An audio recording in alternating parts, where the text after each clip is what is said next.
Queridos hermanos, iniciamos la lección divina de este martes 21 de enero en que celebramos la memoria de Santa Inés, Virgen y Mártir. Por la señal de la Santa Cruz de nuestros enemigos, líbranos, Señor Dios nuestro, en el nombre del Padre, y del Hijo, y del Espíritu Santo. Amén. Señor mío y Dios mío, creo firmemente que estás aquí, que me ves, que me oyes. Te adoro con profunda reverencia, te pido perdón de mis pecados y gracia para hacer con fruto este tiempo de lección divina. Madre mía Inmaculada, San José, mi Padre y Señor, Ángel de mi guarda, interceded por mí. En la primera lectura de este martes continuamos leyendo la carta a los Hebreos, capítulo 6, versículos 10 al 20. Hermanos, Dios no es injusto para olvidar los trabajos de ustedes y el amor que le han mostrado al servir a sus hermanos en la fe, como lo siguen haciendo hasta hoy. Deseamos, sin embargo, que todos y cada uno de ustedes mantenga hasta el fin el mismo fervor y diligencia para alcanzar la plenitud de su esperanza. Así, lejos de volverse negligentes, serán ustedes imitadores de aquellos que, por la fe y la paciencia, heredan lo prometido por Dios. En efecto, cuando Dios hizo la promesa a Abraham, como no había nada superior por lo cual jurar, juró por sí mismo diciendo: «Te colmaré de bendiciones y te daré una descendencia innumerable». Por este motivo, Abraham perseveró en la paciencia y alcanzó lo prometido por Dios. Cuando los hombres juran, lo hacen por alguien superior a ellos, y el juramento pone fin a toda discusión. También Dios, cuando quiso mostrar con plenitud a los herederos de la promesa lo irrevocable de su decisión, se comprometió con un juramento. Así, pues mediante estos dos actos irrevocables, promesa y juramento, en los cuales Dios no puede mentir, tenemos un consuelo poderoso los que buscamos un refugio en la esperanza de lo prometido. Esta esperanza nos mantiene firmes y seguros, porque está anclada en el interior del santuario, ahí donde Jesús entró, precediéndonos constituido sumo sacerdote como Melquisedec. Palabra de Dios.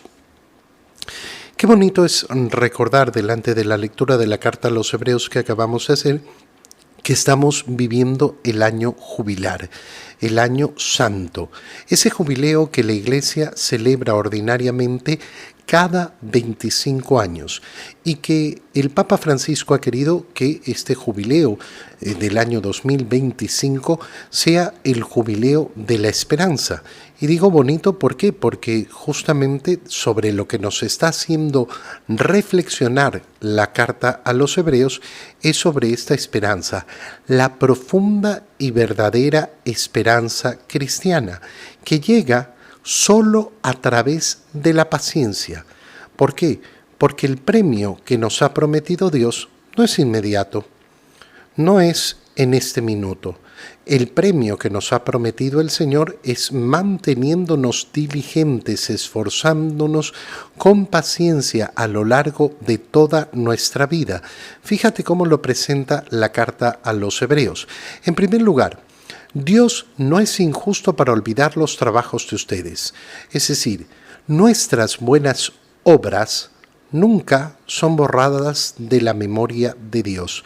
No es que si yo pequé hoy día, entonces todas mis buenas obras se fueron al traste y no sirven absolutamente para nada. No, esto no es así. Pero no nos invita la carta a los Hebreos a decir: bueno, yo ya como hice algo de bien en la vida, entonces ahora puedo tirarme a la cama y olvidarme de hacer el bien. No, Dios no olvida los trabajos, ese amor que han mostrado al servir a sus hermanos en la fe, y como lo siguen haciendo hasta hoy. Pero, a pesar de esto, a pesar de que conocemos la bondad con la que han actuado, deseamos que todos y cada uno de ustedes mantenga hasta el fin el mismo fervor y diligencia.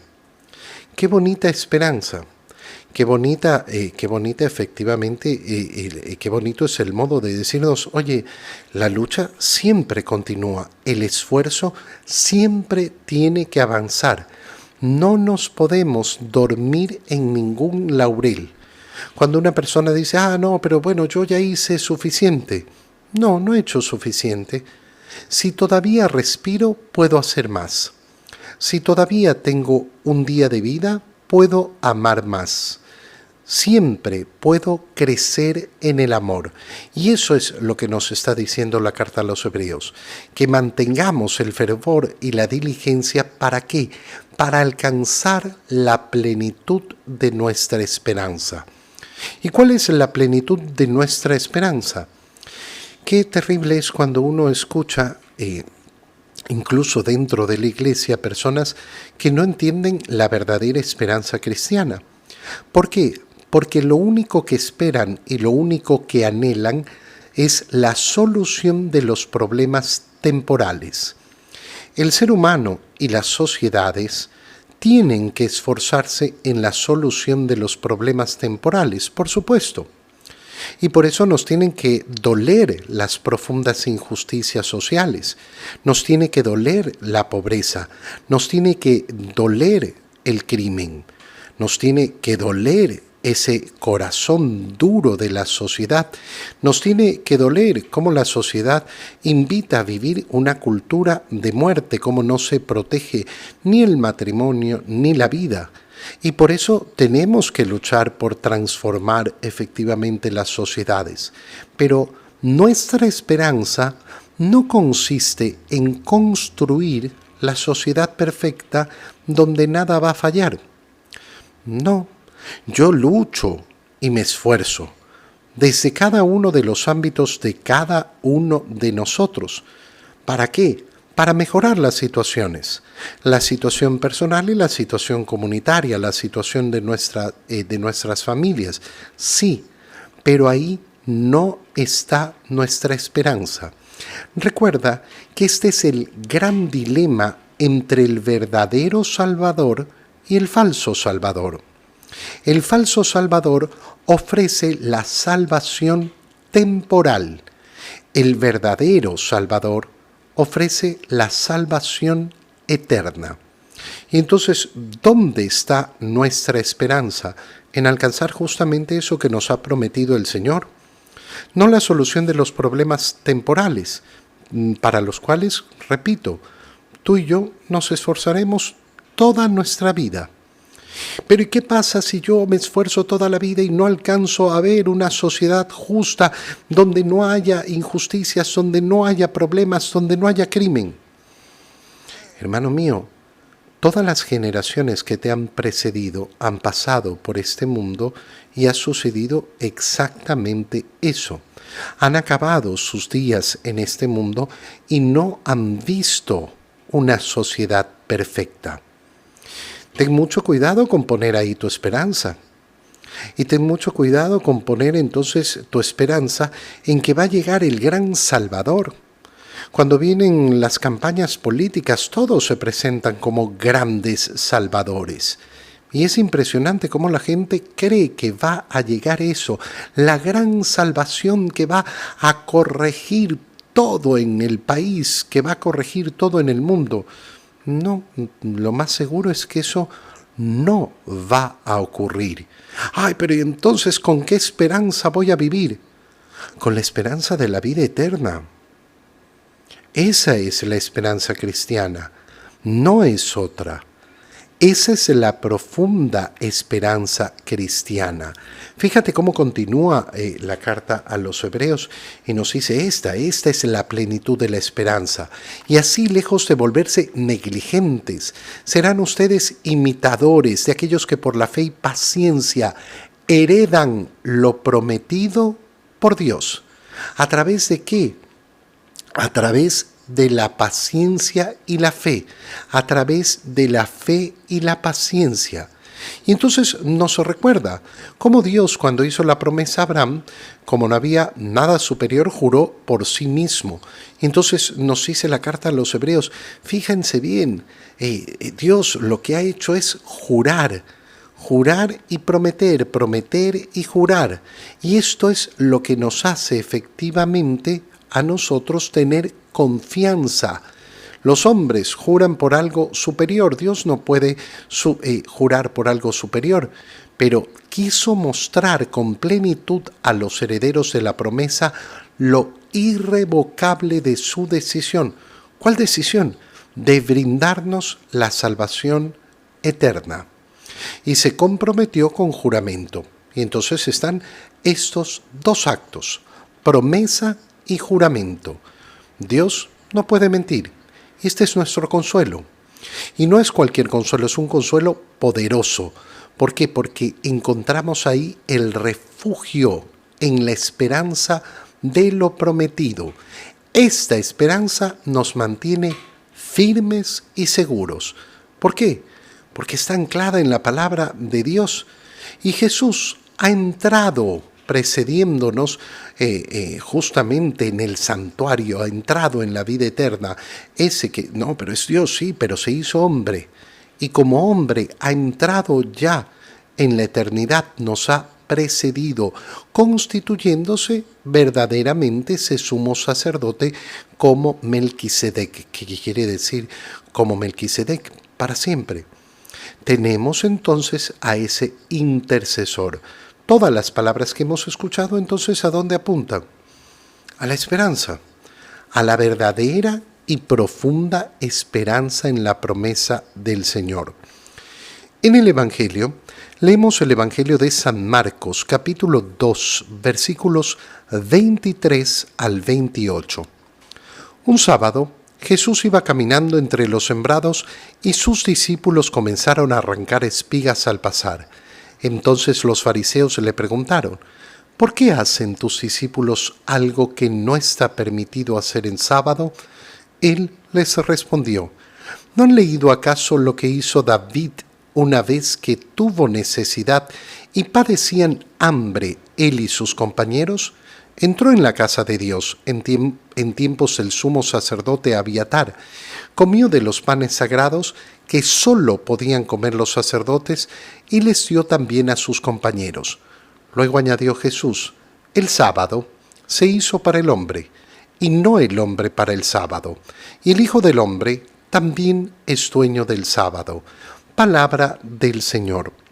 El Evangelio que acabamos de leer continúa después de haber visto cómo al Señor le preguntan, ¿cómo así que los discípulos de Jesús no ayunan? ¿Cómo ayunan los discípulos de Juan el Bautista y los discípulos de los fariseos? Y el Señor ha terminado esa parte diciéndonos, oigan, un pedazo de tela nueva no sirve de parche a una tela vieja. El vino nuevo no se pone en odres viejos, se pone en odres nuevos, dándonos a entender esa novedad que viene con la nueva alianza. Y cómo tenemos que tener el corazón abierto para entender esa novedad y para poder realizar entonces los cambios necesarios para vivir la plenitud de la nueva alianza. Y esto es justamente el tema que continúa en el Evangelio de hoy, donde un sábado Jesús iba caminando entre los sembrados y sus discípulos comienzan a arrancar espigas al pasar. ¿Por qué? ¿Por qué arrancan espigas? Bueno, porque tienen hambre. Pero es sábado y el sábado está prohibido cosechar.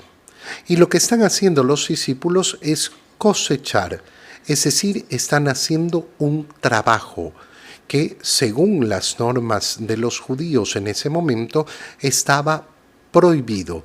Y por eso es que los fariseos le preguntan, ¿por qué hacen tus discípulos algo que no está permitido hacer en sábado? ¿Qué va a demostrar el Señor en primer lugar? En primer lugar, va a demostrarles cómo ellos han llevado a una radicalidad absurda el mandamiento del Señor, como lo han hecho con muchas cosas, como han vuelto irracional el mandamiento de Dios. Y cuando los mandamientos de Dios se vuelven irracionales, sabemos que nos hemos alejado de la fe. ¿Por qué?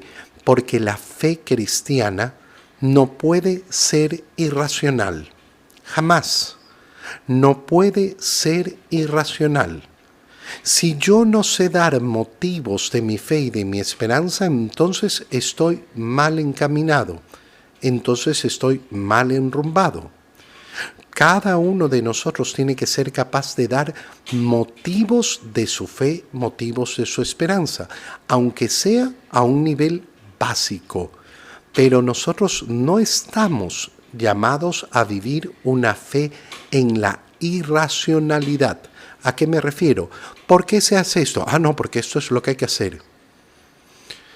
Sí, pero no me has contestado entonces. ¿Por qué? ¿Por qué voy a misa los domingos? No, porque a misa hay que ir a los domingos y se acabó. No, este no es un modo de contestar de un cristiano. Yo tengo que dar profundos motivos irracionales sobre mi fe.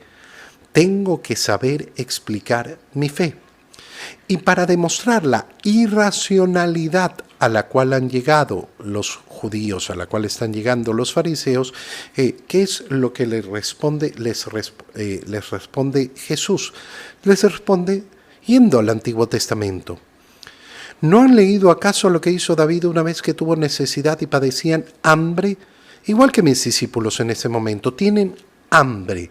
Entró en la casa de Dios y cogió de los panes que no le era lícito comer, sino solo a los sacerdotes, y comió él y sus compañeros. ¿Por qué? Porque se enfrenta a una situación extrema en la cual tiene que lógicamente hacer lo que no estaba permitido, porque no es una ofensa gravísima, porque no se trata de un pecado mortal, y porque efectivamente tiene que poder alimentarse él y sus compañeros, porque la vida va a estar por sobre la norma del sábado. Y entonces agrega el Señor algo precioso, porque después de esto les dice: miren, el sábado se hizo para el hombre y no el hombre para el sábado. ¿Qué es lo que les está diciendo? Les está diciendo aquello que estoy explicando, es decir, cómo han vuelto la norma una irracionalidad. Y la han vuelto una irracionalidad justamente porque han cambiado el orden lógico. No es el hombre el que ha sido hecho para el sábado. Es que el sábado es más grande que el hombre. No, resulta que el sábado ha sido hecho para el hombre. Te lo explico con un ejemplo actual. Yo tengo que ir a misa los domingos. Claro, yo tengo que ir a misa todos los domingos y los días establecidos, los días de precepto. ¿Qué pasa si estoy enfermo? No, igual tengo que ir a la misa. No, pues. Si estoy enfermo, me refiero a que estoy enfermo verdaderamente, en primer lugar por cuidar mi salud, y en muchos casos también por cuidar la salud de los demás. Estoy con una fuerte gripe y voy a ir a la iglesia a toser, a estornudar y a tirar todos mis microbios a los demás. Bueno, eso es una falta de amor a mí mismo, que no me estoy cuidando como debo, y al prójimo. ¿Por qué? Porque los estoy exponiendo a la enfermedad que tengo. No, pero yo tengo que ir a misa. Sí. Pero resulta que hay algo superior. Hay algo que en ese momento se pone por encima. Y con lógica y con racionalidad yo reflexiono y hago la deducción debida. ¿Por qué? Porque es el sábado el que se hizo para el hombre y no el hombre para el sábado. Dios ha querido que se guarde el sábado, y el sábado se ha transformado en la nueva alianza, en el domingo. ¿Para qué? Para que el hombre una vez a la semana pueda detenerse y darse el tiempo para dedicarlo a Dios. Es decir, que el domingo que viene a ser el sábado de la antigua alianza, el domingo, ¿para qué ha sido constituido? Para mi beneficio, para mi beneficio, para el beneficio del hombre. Y termina el Señor diciendo, y además, el Hijo del Hombre también es dueño del sábado. ¿Qué está diciendo? Que Él puede determinar lo que es válido, lo que no es válido, lo que es correcto, no, lo que no es correcto. ¿Y por qué? Porque Él es Dios. Y entonces su palabra es la definitiva. Te doy gracias, Dios mío, por los buenos propósitos, afectos e inspiraciones que me has comunicado en este tiempo de lección divina. Te pido ayuda para ponerlos por obra. Madre mía Inmaculada, San José, mi Padre y Señor, Ángel de mi guarda, interceded por mí. María, Madre de la Iglesia, ruega por nosotros. Queridos hermanos, que el Señor los cuide y los bendiga. En el nombre del Padre, y del Hijo, y del Espíritu Santo. Amén. Un muy feliz día para todos.